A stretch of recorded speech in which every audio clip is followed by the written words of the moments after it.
অবৈধ ইউনূস সরকারের দুই ছাত্র উপদেষ্টা আসিফ মাহমুদ সজীব ভুঁইয়া এবং মাহফুজ আলম পদত্যাগ করছেন। গতকাল থেকেই জানা গিয়েছিল যে আজ তারা পদত্যাগ করবেন। অনেকদিন ধরেই তারা পদত্যাগ করে নির্বাচন করবেন সে কথা আমরা শুনে আসছিলাম, কিন্তু এত লাভজনক ব্যবসা ছেড়ে অনিশ্চিত নির্বাচনী যাত্রায় তারা সামিল হতে চাননি হয়তো। এখন নির্বাচনের তফসিল ঘোষণা হওয়ার সম্ভাবনা দেখা দেওয়ায় তারা পদত্যাগ করার সিদ্ধান্ত নিয়েছেন বলে ধরে নিচ্ছি। ইতিমধ্যেই তাদের এক জীবনের আয় হয়ে গেছে এবং দুই মন্ত্রণালয়কেই, বিশেষ করে আসিফ মাহমুদ সজীব ভুঁইয়ার স্থানীয় সরকার এবং ক্রীড়া মন্ত্রণালয়কে ফোকলা করে দেওয়া হয়েছে দুর্নীতি করে। এখন তারা সেসব আয় হয়তো নির্বাচনী ব্যয়ে ব্যবহার করবেন বলে ধরে নেওয়া যায়। আপনারা হয়তো জেনে থাকবেন যে আসিফ মাহমুদ সজীব ভুঁইয়ার স্থানীয় সরকার এবং ক্রীড়া মন্ত্রণালয়ের দায়িত্ব আদিলুর রহমান শুভ্রকে নেওয়ার কথা বলা হলে তিনি রাজি হচ্ছিলেন না। এই দুই মন্ত্রণালয়ে হওয়া দুর্নীতির বোঝা তার উপর এসে পড়ে কিনা সে কথা ভেবে হয়তো, কিন্তু পরে নাকি তিনি এবার রাজি হয়েছেন। আর রিজওয়ানা হাসান তো উনি তো যে কোনো মন্ত্রণালয়েতেই রাজি আছেন, সেজন্য তাকে দেওয়া হচ্ছে মাহফুজ আলমের তথ্য মন্ত্রণালয়। কিন্তু প্রশ্ন হলো, সরকার থেকে পদত্যাগ করে আসিফ আর মাহফুজ যাবেনটা কোথায়? এতদিন সরকার তাদেরকে না হয় নিরাপত্তা দিয়েছিল আশ্রয় প্রশ্রয়, অর্থ আয়ের সুযোগ, কিন্তু এখন পদত্যাগের পর তাদের কি এনসিপি নেবে, বিএনপি নেবে, নাকি জামায়াত নেবে? এসবের উত্তর খোঁজার চেষ্টাই করা যাক আজকের আলোচনায়। চলুন।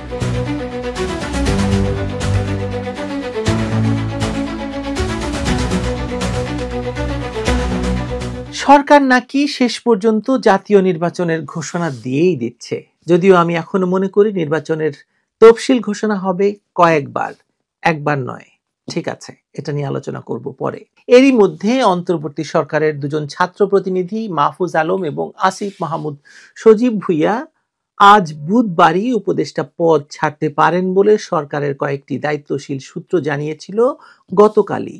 তারা তথ্য এবং সম্প্রচার এবং স্থানীয় সরকার মন্ত্রণালয়ের দায়িত্ব পালন সামলাচ্ছিলেন, সঙ্গে আবার যুব এবং ক্রীড়া মন্ত্রণালয়ের দায়িত্ব উপরি ছিল। বিষয়টি এখন কেউ প্রকাশ্যে বলছেন না, কিন্তু ভেতরে ভেতরে দিন তারিখ প্রায় ঠিক হয়ে গেছে। যতটুকু জানা যাচ্ছে তাতে তফসিল আজ সন্ধ্যায় বা কাল বৃহস্পতিবার ঘোষণা হতে পারে বলে বলা হচ্ছে। সেই ঘোষণার আগেই দুজন পদ ছাড়বেন, এমন বার্তা তারা গতকাল মঙ্গলবার সরকারের সংশ্লিষ্টদেরকে জানিয়েছিলেন।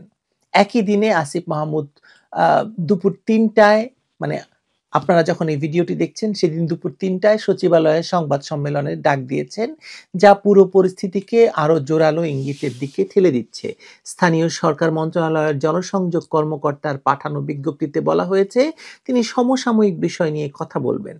তবে সরকারের ভেতরের যারা বিষয়টি জানেন তারা বলছেন এই সংবাদ সম্মেলন সম্ভবত পদত্যাগের ঘোষণাটা ঘিরেই হতে পারে। সরকারি পর্যায়ে গতকাল দুপুরে যমুনায় নিয়মিত সাপ্তাহিক বৈঠক হয় প্রধান উপদেষ্টা মোহাম্মদ ইউনূস এবং কয়েকজন সিনিয়র উপদেষ্টার সঙ্গে।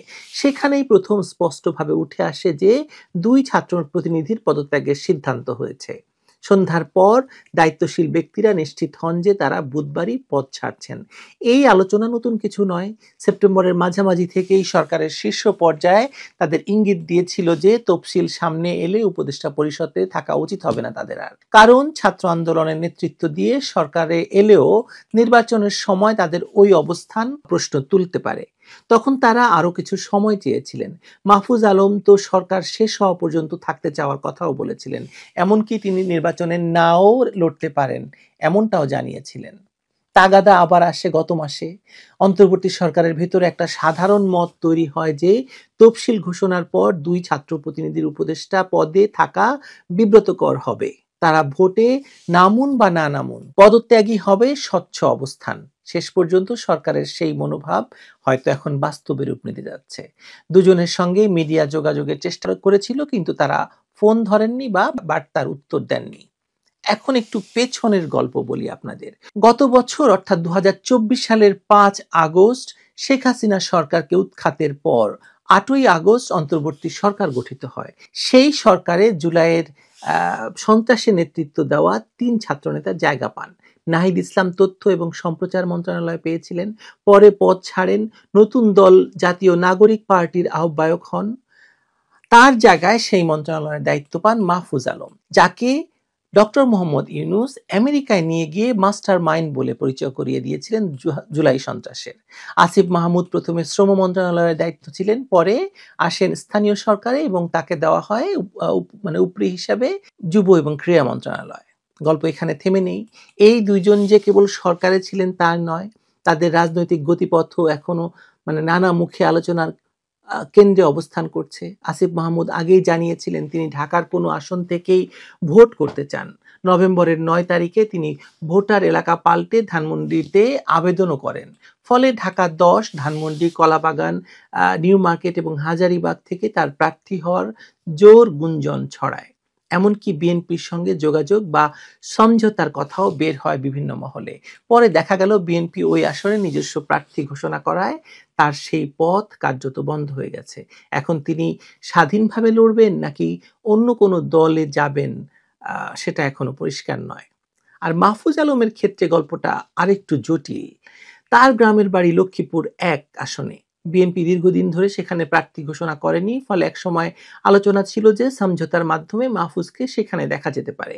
কিন্তু গত সোমবার এলডিপির চেয়ারম্যান শাহাদাত হোসেন সেলিম বিএনপিতে যোগ দেওয়ার পর তাকে ওই আসনে মনোনয়ন দেওয়া হয়। ফলে মাহফুজের কপালও পুড়েছে, তার সম্ভাবনাও কার্যত শেষ হয়ে গেছে।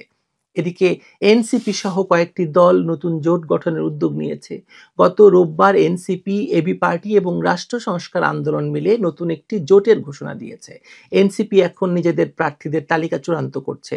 মাহফুজ বা আসিফ কেউ এনসিপির মনোনয়ন নেন কিনা সেদিকেও সবার কৌতূহল থাকবে, কারণ এনসিপির সঙ্গে তাদের যোগাযোগ আগে থেকেই রয়েছে। কিন্তু অনেকে মনে করছেন যে তাদের মধ্যে একটা গ্যাঞ্জামও চলছে। তবে একটি বিষয় ক্রমে স্পষ্ট হচ্ছে যে দুজনেই বেশ কিছুদিন ধরে দুটি সমান্তরাল পরিকল্পনা চালিয়েছিলেন। একদিকে উপদেষ্টা পদ ধরে রাখা, আরেকদিকে সম্ভাব্য রাজনৈতিক ঠিকানা খোঁজা। বিএনপির সঙ্গে গোপন বৈঠকের কথাও এসেছে বিভিন্ন নির্ভরযোগ্য সূত্রে। সেখানে তারা মনোনয়ন পাওয়ার চেষ্টা চালিয়েছেন বলে জানা যায়। কিন্তু বিএনপি তাদের নিয়ে খুব বেশি আগ্রহ দেখায়নি। দলের নীতি নির্ধারকের ধারণা, ছাত্র আন্দোলনে নেতৃত্ব দেওয়ার গ্রহণযোগ্যতা থাকলেও দলগত রাজনীতিতে তারা এখনো পরীক্ষিত নন। ফলে মাঠে না নেমে ক্ষমতার ভেতরে থাকার একটা বিকল্প পথ তারা খোলা রেখেছিলেন। রাজনৈতিক বিশ্লেষকদের মতে এটাকে এক ধরনের নিরাপদ প্রস্থান বা কৌশল বলা যায়। উপদেষ্টা পদে থাকলে প্রভাব এবং সুবিধা থাকে, নির্বাচনে নামলে হেরে যাওয়ার ঝুঁকিও থাকে। তফসিল যত এগিয়ে আসে জনমনের প্রশ্ন তত বাড়ে, তারা সত্যি প্রতিশ্রুতি রাখবেন নাকি শেষ মুহূর্তে সুবিধার দিকেই সিদ্ধান্ত যাবে। আজকের হয়তো এই সম্ভাব্য পদত্যাগ সেই প্রশ্নের উত্তর দিতে পারে। এখন দেখা যাচ্ছে এটাই কি তাদের রাজনৈতিক যাত্রার নতুন অধ্যায়, নাকি আপাতত একটি দরজা বন্ধ হওয়ার ঘোষণা তারা দেবেন, সেটা আমরা অপেক্ষা করতে পারি। তবে কি জানেন, ২০২৪ সালের যে সন্ত্রাসের মাধ্যমে আওয়ামী লীগ সরকারকে উৎখাত করা হয়েছিল, তাতে এই দুইজনই মাস্টার মাইন্ডের ভূমিকায় ছিলেন। ফলে তাদের উপর আওয়ামী লীগের তো বটেই, সাধারণ জনগণের ক্ষোভ কম নয়। এখন তারা সরকারি নিরাপত্তার বাইরে গেলে তাদেরকে কোনো পক্ষই না নেওয়ার কারণটি আর কিছুই নয়, বরং তাদের সন্ত্রাসের নেতৃত্ব দেওয়া অতীতটি হতে পারে। কারণ এই অতীত নিয়ে তারা আসলে কোনো রাজনৈতিক দলেই জোরালো কোনো অবস্থান তৈরি করতে পারবেন না। আর সাধারণ নাগরিকের জীবন তাদের যাপন করা সম্ভব হবে না। এনসিপি কে তাদের নেবে, বিএনপি নেবে না বলে জানিয়েছে। আর জামায়াত, যেখানেই তারা জায়গা পান না কেন, তাদের ভবিষ্যৎ লেখন খুব সুখকর যে হবে না সে কথা নিশ্চিতভাবে বলা যায়। কারণ তারা এমন এক সন্ত্রাসের নেতৃত্ব দিয়েছে, বিশেষ করে আসিফ মাহমুদ, সজীব ভুইয়ার সেই AK-47 কাহিনী, সেনাবাহিনীর বিরুদ্ধে অস্ত্র ধরার কথা বলা সহ নানা রকম যেসব কথা তিনি বলেছেন, এবং মাহফুজ আলমের যে হিজবুত তাহরীর অতীত রয়েছে, এসব তো সবাই জানে। ফলে এই দুজন এখন পড়বে ঘোর বিপাকে। তাদের নিরাপত্তা কে দেবে? তারা হয় না সাধারণ নাগরিক হতে পারবে, না রাজনৈতিক নেতা না হতে পারবে। সো দোদেল বান্দা কলমা চোর, না পায় শ্মশান না পায় গোর। এই প্রবাদটি তাদের ক্ষেত্রে পুরোপুরি খেটে যাবে। বলে আমার বিশ্বাস। দর্শক, সকালেই বলেছিলাম উপদেষ্টা আসিফ মাহমুদ সজীব ভুঁইয়া সংবাদ সম্মেলন ডেকেছেন এবং আজকেই তিনি পদত্যাগ করতে পারেন। যদিও সংবাদ সম্মেলনে পদত্যাগের কোনো কথা বলেননি, কিন্তু একটু আগেই সন্ধ্যায় নিশ্চিত করা হয়েছে শুধু তিনি নন, উপদেষ্টা মাহফুজ আলম সহ দুজনে পদত্যাগ করেছেন। অর্থাৎ উপদেষ্টা হিসেবে তাদের অধ্যায় শেষ হলো। এখন তারা বাংলাদেশের সাধারণ নাগরিক হিসেবে জীবনযাপন করতে হবে। দুজনেই ভোট করবেন, এটা এখন নিশ্চিত করে বলা যায়।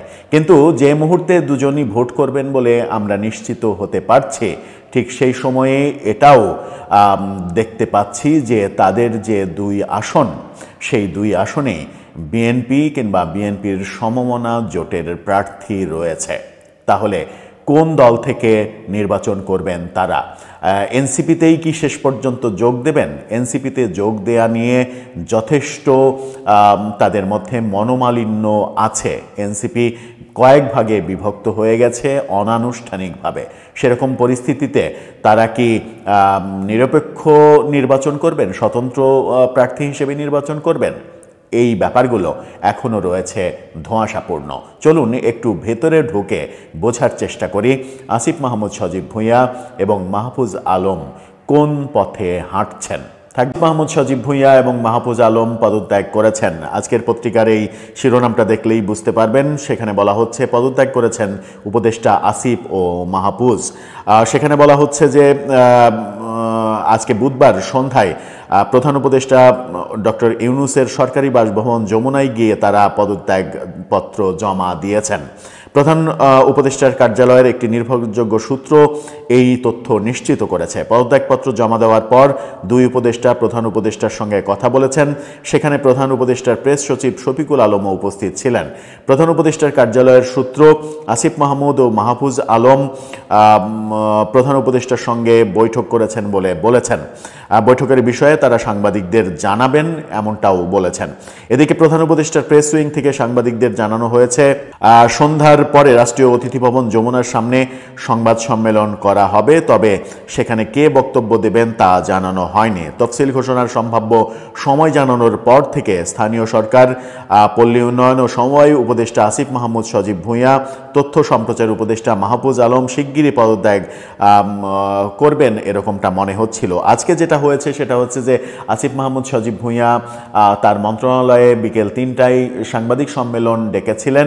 সাংবাদিক সম্মেলনে তিনি তার উন্নয়নের ফিরিস্তি শুনিয়েছেন। তিনি তার দুই মন্ত্রণালয়ে কত কি করেছেন সেই উন্নয়নের বার্তা শুনিয়েছেন। এর আগে আমরা শেখ হাসিনার সরকারের আমলে উন্নয়নের বার্তা শুনেছি। প্রফেসর ইউনূস সরকারের আমলে প্রেস উইং প্রতিনিয়ত উন্নয়নের বার্তা শোনায় এবং তিনিও তার নির্বাচনের আগে নির্বাচন করবেন এটা বলেছেন। নির্বাচন করবেন, পদত্যাগ করার সিদ্ধান্ত প্রধান উপদেষ্টার কার্যালয় থেকে জানানো হবে, এই কথাটুকু শুধু সাংবাদিকদের প্রশ্নের উত্তরে তিনি বলেছেন। কিন্তু সাংবাদিকদের তিনি ডেকেছিলেন মূলত তার উন্নয়নের ফিরিস্তি জানানোর জন্য, যেন সেই ফিরিস্তিগুলো সংবাদপত্রে প্রকাশিত হয় এবং তার আগামী নির্বাচনে যেন সেটা কাজে লাগে। কিন্তু কোনো সংবাদপত্রেই সেই উন্নয়নের ফিরিস্তি আসছে না, আসার কারণও নেই। কারণ হচ্ছে যে এখন সবার মনোযোগ, সব পত্রিকার মনোযোগ আসিফ মাহমুদ সজীব ভুঁইয়া পদত্যাগ করবেন কি করবেন না সেদিকেই ছিল। অতঃপর সন্ধ্যার পরে জানা গেল যে তারা পদত্যাগ করেছেন। এই পদত্যাগ যখন করেছেন তখন আমরা দেখতে পাচ্ছি যে গণমাধ্যম নিশ্চিত করছে যে এই দুই আসন, ঢাকা 10 আসন এবং লক্ষ্মীপুর 1 আসন, সেই আসনে বিএনপির প্রার্থী এবং বিএনপির জোটের প্রার্থী থাকলেও এনসিপির কোনো প্রার্থী নেই। যুগান্তরের এই রিপোর্টটা নিশ্চিত করছে যে ঢাকা 10 এবং লক্ষ্মীপুর 1 আসনে প্রার্থী দেয়নি এনসিপি। আজকে এনসিপি 125 আসনে প্রার্থী ঘোষণা করেছে, সেখানে ঢাকা 10 এবং লক্ষ্মীপুর 1-এ প্রার্থী দেয়নি। আসিফ এবং মাহফুজ কি করবেন সেই প্রশ্নও সেখানে উত্থাপন করা হয়েছে। তার মানে শেষ পর্যন্ত তারা এনসিপিতেই যোগ দিচ্ছেন কিনা এটা নিয়ে কিন্তু বিতর্ক রয়েছে। এই বিতর্ক যখন রয়েছে তখন আমরা যেটা দেখতে পাচ্ছি সেটা হচ্ছে যে গতকালকেই আমরা দেখেছিলাম যে এনসিপির সাবেক নেতা রাকিব তিনি দাবি করেছিলেন যে এই দুই উপদেষ্টা পদত্যাগের পরে এই দুইজনের ব্যাপারে যেন দুদকের তদন্ত করা হয়, দুদক যেন দেখে। সেই খবরটা একটু ইনক্লাবের সেই খবরের শিরোনামটা একটু দেখে নিতে পারেন। সেখানে বলা হচ্ছে যে আসিফ মাহমুদ ও মাহফুজ আলম পদত্যাগ করলে দুদক যেন তাদের সম্পদ তদন্ত করেন, এই দাবি জানানো হয়েছে এনসিপির সাবেক নেতার পক্ষ থেকে, যারা কয়েকদিন আগেই পদত্যাগ করেছেন। এইরকম পরিস্থিতিতে তারা পড়েছেন এখন, মানে স্বাভাবিক জীবনে যখন ফিরে আসলেন, অর্থাৎ সাধারণ জীবনে যখন ফিরে আসলেন, তখন অনেক প্রশ্ন আসবে। কিছুদিন আগে আমরা দেখেছি যে বিমানবন্দরে বিদেশে যাওয়ার প্রাক্কালে আসিফ মাহমুদের ব্যাগে পিস্তলের ম্যাগজিন পাওয়া গেছে এবং তারপর থেকেই জানাজানি হয় যে তিনি পিস্তল এবং রাইফেলের লাইসেন্স নিয়েছেন। একই ব্যক্তি দুইটি অস্ত্রের লাইসেন্স নিয়েছেন। এই দুই অস্ত্র তার প্রয়োজন হচ্ছে কেন, সেই প্রশ্নের উত্তরে তিনি বলেছিলেন যে মানে কামান নিয়েও যদি ঘোরাফেরা করা যায় তবুও নিরাপত্তা নেই এই সমাজে, এই ধরনের কথা বলে বিতর্কের সৃষ্টি করেছিলেন। উপদেষ্টা থাকাকালীন, উপদেষ্টার নিরাপত্তা ব্যবস্থার মধ্যে থাকাকালীন সময়েই যখন দুইটি বন্দুকের লাইসেন্স নিয়েছিলেন তিনি, তখন সাধারণ জীবনে এসে আরও কতটা বন্দুকের লাইসেন্স লাগে সেটাই এখন দেখার বিষয়। মাহফুজ আলম সম্পর্কে অবশ্য এরকম কোনো তথ্য গণমাধ্যমে আসেনি। এখন দেখার বিষয় যে তারা বিএনপি থেকে মনোনয়নের চেষ্টা করেন কিনা। বিএনপি শেষ পর্যন্ত ঢাকা 10 এবং লক্ষ্মীপুর 1 এই দুই আসনে এই দুইজনকেই মনোনয়ন করে কিনা, তাদের প্রার্থী এবং জোটের প্রার্থী পরিবর্তন করে কিনা সেটা দেখার বিষয়, অথবা তারা এনসিপিতেই সকল মতবিরোধ ভুলে তারা এনসিপিতেই যোগ দেন কিনা সেটাই আমরা দেখব। তফসিল ঘোষণা হচ্ছে আগামীকালকে সন্ধ্যা 6টায় তফসিল ঘোষণা করা হবে। আজকে নির্বাচন কমিশন থেকে এটা নিশ্চিত করা হয়েছে। তফসিল যখন ঘোষণা করা হবে আগামীকালকে, আজকেই তারা পদত্যাগ করলেন, তফসিল ঘোষণার পরে বেশ কিছুদিন সময় পাওয়া যাবে। সেই সময়ের মধ্যে এই সমঝোতাগুলো তারা হয়তো সেরে ফেলবেন। তবে একটা প্রশ্ন আসেই যে এই সমঝোতা না করেই কি তারা পদত্যাগ করলেন? এখানে একটা উত্তর দেয়া বোধহয় সম্ভব। সেটা হচ্ছে যে তারা নির্বাচন করবেন, এটা তারা বলছেন বটে, কিন্তু সেটা এখনই নিশ্চিত করে বলার বোধহয় সময় আসেনি। কারণ তাদেরকে পদত্যাগ করতেই হতো। সরকারে তারা যথেষ্ট বিতর্কিত অবস্থানে চলে গিয়েছিলেন। তারা সরকারে থাকলে আগামী নির্বাচনকে প্রভাবিত করার চেষ্টা করবেন, এই বিতর্ক ছিল। সুতরাং নির্বাচন করুন কিংবা না করুন তাদেরকে পদত্যাগ করতেই হতো। সেই কারণে তারা পদত্যাগ করেছেন। এটাই আপাত দৃষ্টিতে আমার কাছে মনে হচ্ছে। নির্বাচন করাটা তাদের জন্য কঠিন কাজ হবে, কারণ বিএনপি যদি আবারও তাদের প্রার্থী পরিবর্তন করে এবং প্রার্থী পরিবর্তন করে এই উপদেষ্টা দুইজনকে তাদের প্রার্থী হিসেবে ঘোষণা করে, সেই ক্ষেত্রে মানে বিএনপির তৃণমূল তাদেরকে কিভাবে নেবে সেটাই দেখার বিষয়।